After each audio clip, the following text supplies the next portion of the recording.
Hello and welcome to our presentation all about the ATAR and subject selection.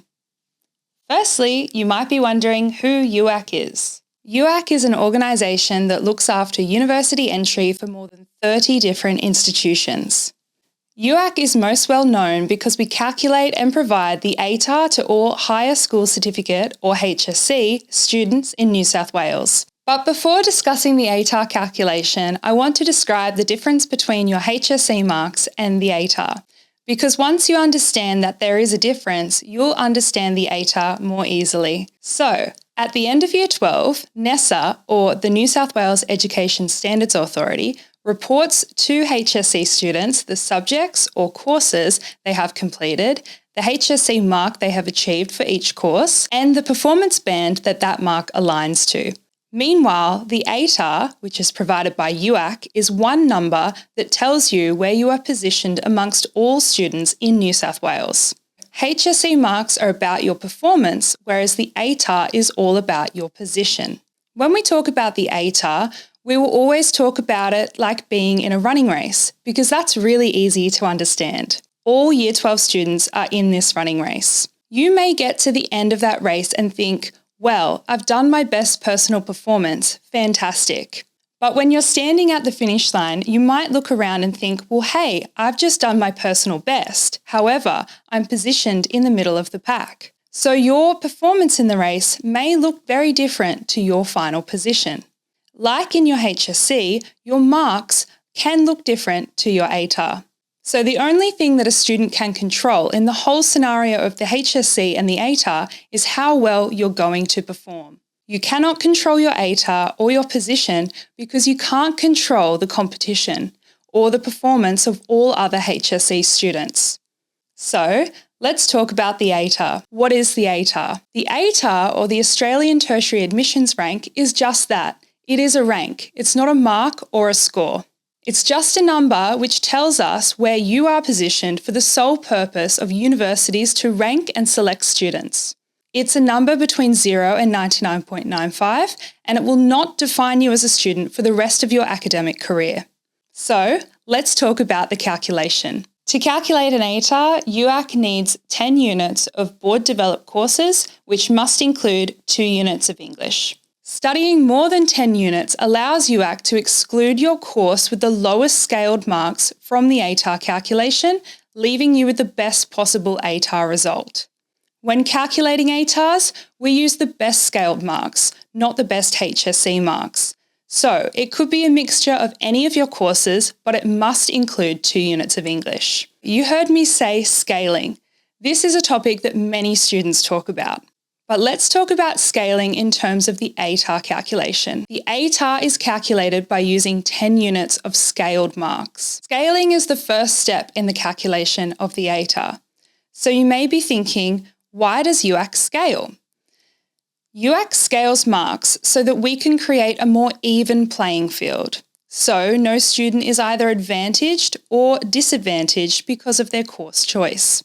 There is much talk out there about UAC scaling courses, but UAC is not actually scaling courses. We're scaling the academic ability of students within a course. This is why you find that courses have different scaled means, because the course's scaled mean tells us something. It tells us about the student's academic ability within the course or the strength of the competition. At UAC, we call this the course candidature. So a course with a high scaled mean tells us that the academic ability of students within that course is relatively high, while courses with a lower scaled mean tells us that the academic ability of students within that course varies from high to low. It does not tell you that you cannot get a high ATAR including a course with a lower scaled mean, because of course you can. You just need to be a little bit further to the top of that course to get more benefit from scaling. So, let's look at some data from the 2023 HSC. If we look at the table in front of you, out of the 116 HSC courses, we have listed just a few. Here you'll see Aboriginal Studies, Business Studies, Drama, English Advanced, Investigating Science, Mathematics Advanced, Physics, Visual Arts, French Beginners, and Hospitality. The next column shows the median performance band for each course. The performance band are determined by NESA and have no bearing on the calculation of the ATAR whatsoever. The performance band, however, do tell us where the middle of the cohort sits within each course. For many courses, it is a band 4, which is marks between 70 and 79. The next column shows us the median mark for each course, and the median marks, in general, sit around 75. Now, many people will look at that and think, well, why isn't it 50?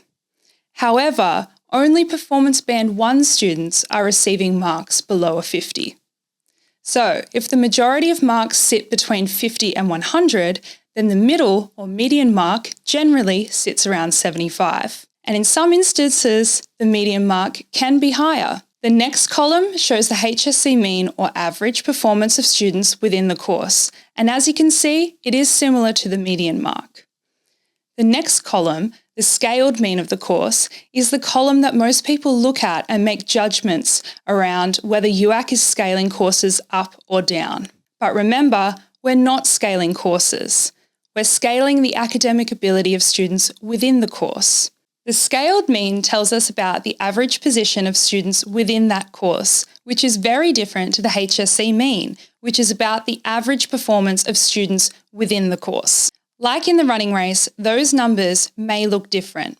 The next column, however, shows us the maximum ATAR achieved by a student where both units of a course were included in their calculation. For instance, if we look at investigating science, we can see it's got a lower scaled mean than the other courses shown.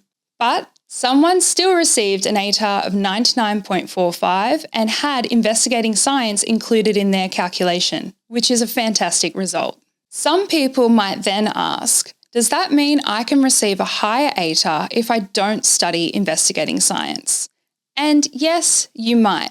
If you look at the last column, which shows the maximum ATAR achieved, where a course wasn't included in the calculation, but it was a part of a student's pattern of study. If we look at investigating science, where that course was included in a student's pattern of study, but was excluded from their ATAR calculation, their ATAR increased to 99.80, which again is a fantastic result. But if we compare it to the result they received when investigating science was included in their ATAR calculation, we're really looking at a marginal increase. And if you're looking at the table with all these different HSC courses in front of you, as you'll see in most cases, the ATAR calculation does not change for most of these courses.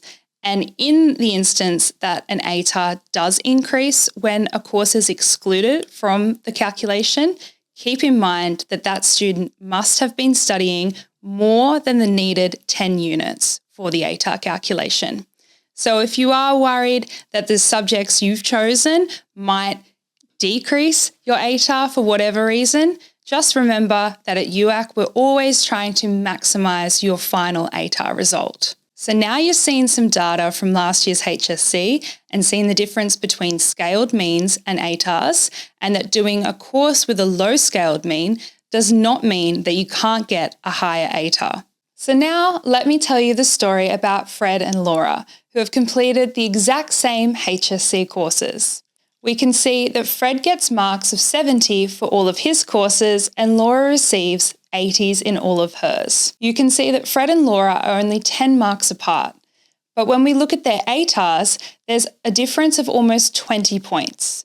Now, many people, or Fred in particular, would come to us at UAC on ATAR day and say, hey, I'm sorry, but I think something is wrong because my ATAR of 59.90 is not an average of 70, so how does that work? Fred, of course, is comparing his HSC marks with his ATAR or his performance with his position, which you really can't do because these are numbers that mean totally separate things. We're not using Fred's HSC marks to calculate his ATAR, but his scaled marks, which look very different. The actual story behind these students' ATARs is not in the HSC marks, but in the percentile column, which tells us where each student is positioned in their courses. So if we look at biology, for instance, a mark of 70 placed Fred in the 39th percentile. But what does that actually mean? Well, it means that 61% of students have received marks better than his. If we look at Laura, on the other hand, a mark of 80 in biology placed her in the 71st percentile, so she is in a much better position with only 29% of students ahead of her. If we look at English Advance, Fred's marks of 70 last year are placed in the 6th percentile, so 94% of students in English Advance last year got marks better than him. If we look at Laura, however, a mark of 80 in English Advance placed her in the 38th percentile, with 62% of students ahead of her. Remember, the ATAR is about your overall position. To achieve a more positive ATAR, students need to have marks on or above the middle mark so that they are positioned in the top half of the course. So if we were to align Fred's HSC marks against the median HSC marks, we can see that all of his marks lay beneath the middle. So it stands to reason that his ATAR would lay beneath the middle, which last year was 71.05. So this story's moral is that if you wanted to have a more positive ATAR, you should be getting marks on or above the middle. So now you know all about the ATAR. Let's talk about subject selection.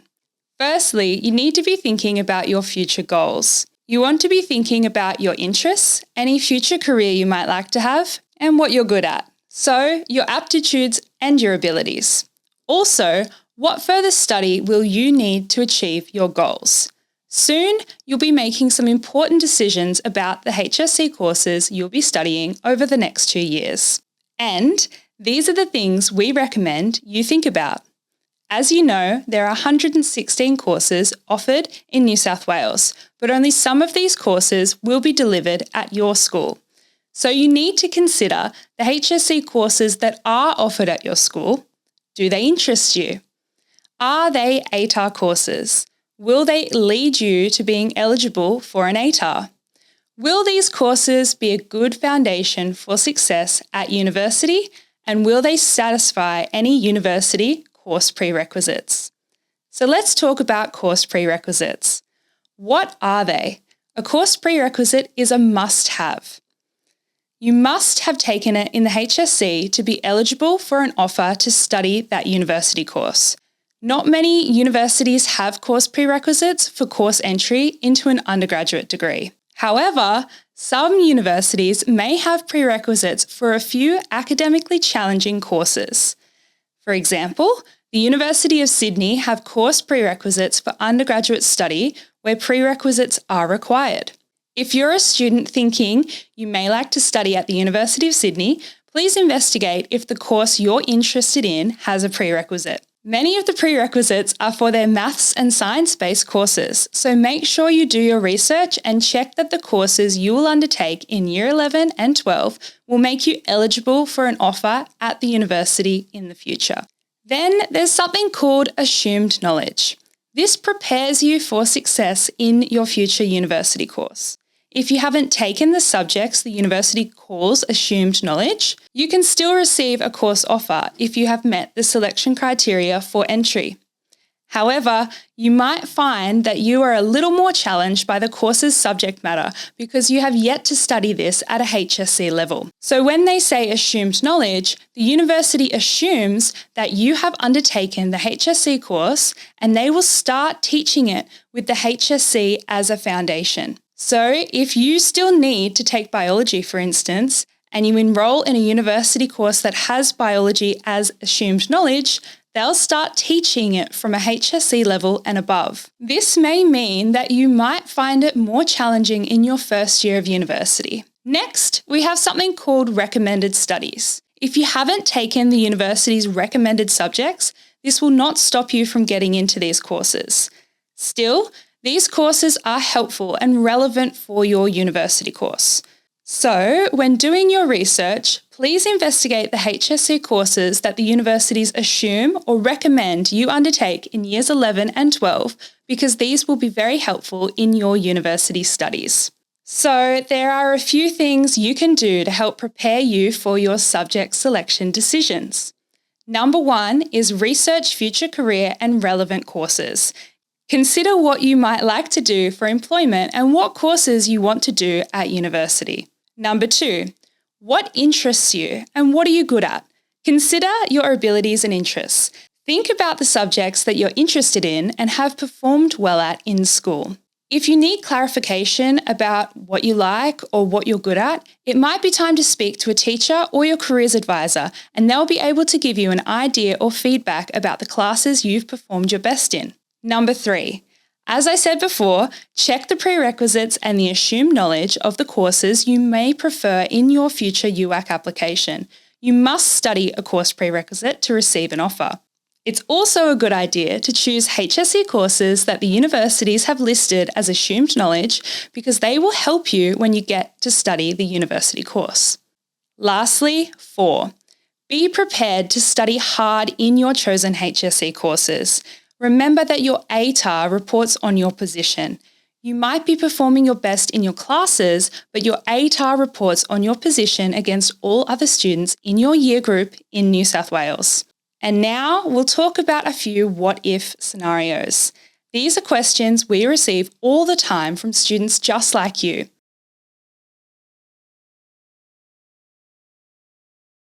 So what happens if you need to meet the course prerequisite?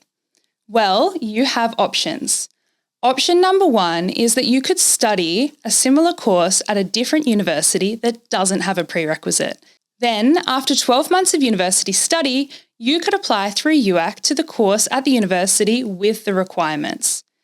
For example, you may have yet to study the Maths Advanced prerequisite for entry into a science degree at the University of Sydney. So, you decided to study a science degree at a different university that didn't have the Maths Advanced prerequisite for 1 year and then apply again through UAC after your first year at that university. Remember that when you apply to another university after 12 months of university study, your university results are usually considered for course entry. To learn more about applying to a different university after 1 year of study, you can investigate all the information you need on the UAC or the university's websites. Or option 2 would be to apply to a different course with no prerequisite for entry at the same university. So keeping with the University of Sydney example, you can apply for a course with no prerequisite, such as a Bachelor of Arts, and then complete the maths prerequisite in your first 12 months of study. Then you can apply for an internal course transfer into the maths or science-based degree for the second year. Again, you may have to achieve a particular grade result. To learn more about internal course transfers, please investigate this on the university's website. Now, the big one. We get asked this question constantly.